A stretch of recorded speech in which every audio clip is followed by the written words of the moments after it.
มึงสัมภาระอ้าวสวัสดีทุกคนครับไก่เราต้องเยอะงอนหนาวกับเกาะหนังแกะปลาทูเมย์ที่กูชื่อปลาทูหอมนะปลาทูหอมครับตัวใหญ่มากนะมาดูกันอย่าละใช่ไหมตูดมากันนะปอกจุ่มมะนาวหลายเจอซ่อนแล้วนะเชียร์กับแควเจ็บแต่ตีเงากับปลาตอเกอร์แล้วตั้งข้อมากันนะกูเชียร์มาเหล่าเด้อนำปลาตอเกอร์แต่เอาอ่อนนะได้นายเปยนะต่อมาได้ดงดิบเติบนะดงดิดนะเชียร์กับเชียร์ดาดมาได้แล้วนะอันนี้เห็ดคนนะครับผัดขมิ้นนะครับแซ่บๆครับมาชิมกันก่อนเจ็บจะมันแกลแล้วนะ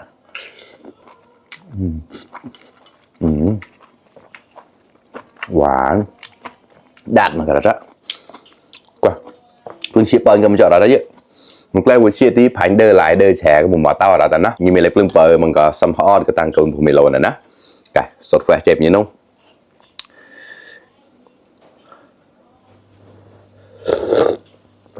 เปล่าร้อนมากับเพื่อนฝากกดไลค์กดแชร์ด้วยนะครับอย่างไรก็ห้ามบัตรเชียร์เปิลได้กันตัวนี้เดิมหลายเดินแชร์กันฮะคนไทยน่ะนะมุกลุ่นกล้นนะมีก็เดินหลายเดินแชร์ให้ได้เลยมีหยิบเดินกับที่ตะลายอย่างเงี้ยมีกับตะลายอัดกับที่อัดแน่เลยนะตั้งเกินนกเราได้ว่ามีเรากรอกกับที่นะเงยหยิบกรอกกับที่สแปมมัวเลยอย่างกับพริกเผาเนี่ยมันใหญ่นะเสียใหญ่พริกเผาเซ็มนะตาแดงเสียงนะ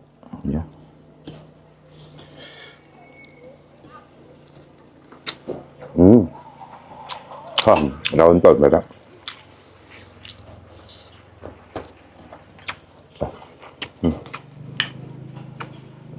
กว่า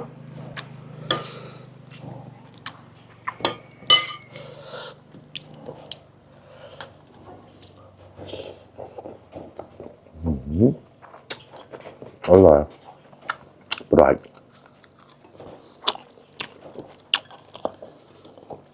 ดาดมาขนาดนี้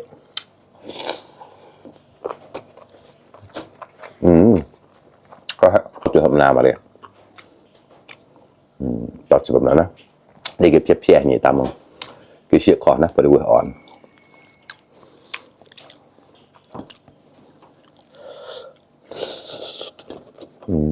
เจ้ามันกว่ามึงครับ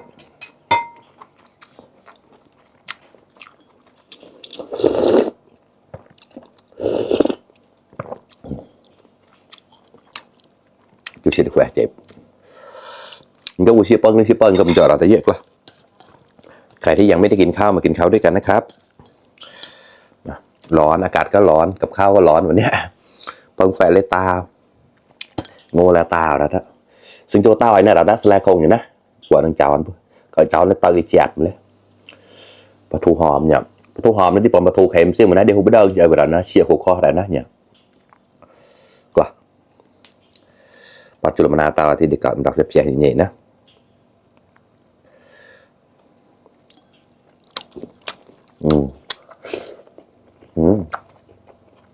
มันจริงๆด้วย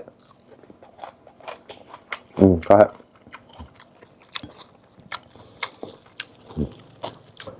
มาครับคำโตๆบอกโตๆเราได้เยอะ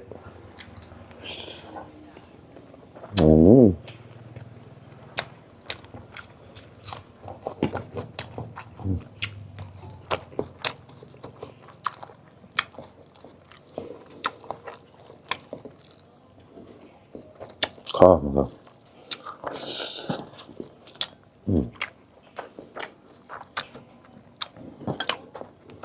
อร่อยมากทำไมเด้ชาโรฮะเยอะนะไม่ได้ไหนไม่ได้รอฮะเยอะ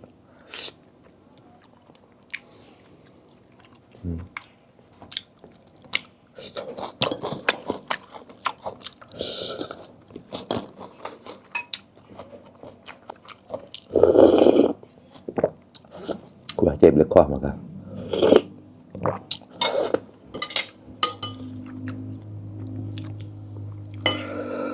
เนี่ยอะไรครับต่อเกินนะแดงมันก็อันเอาหายได้แช่กันที่lạiได้แต่เต็มหมดเลยพวกลำตอนกล่าวมันก็ได้เราได้เยอะเนี่ยดีดนะที่จีก็มือแรปตะกอนั่นเลย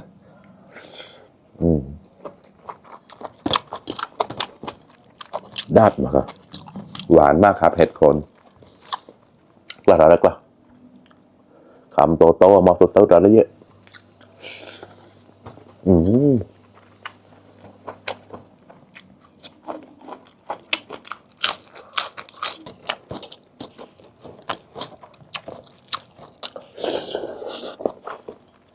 tôi quần thằng cháu nữa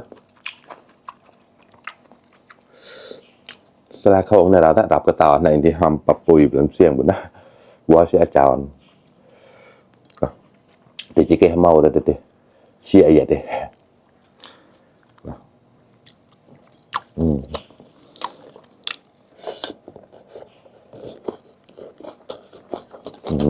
hôm nào cả họ nằm mổ nữa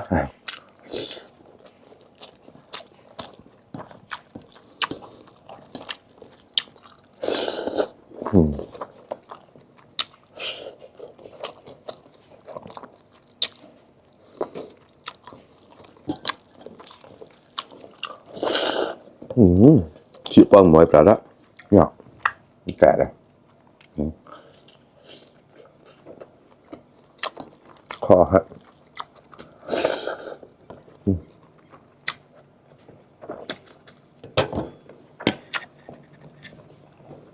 giòn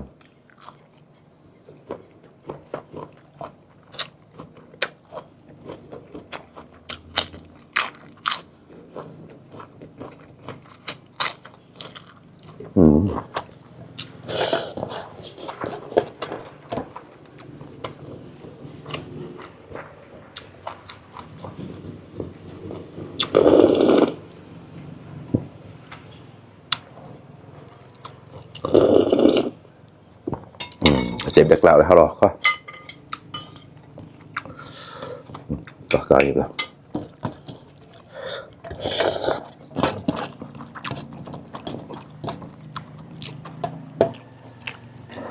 จะแกะนิบแล้วเอากับแกะปัญญานาดีตายมันจอดแล้วเชี่ยมมากอะ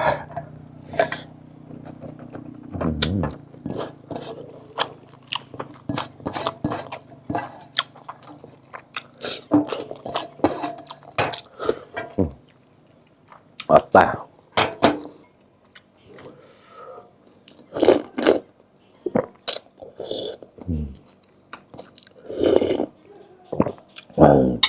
พาขนาดนี้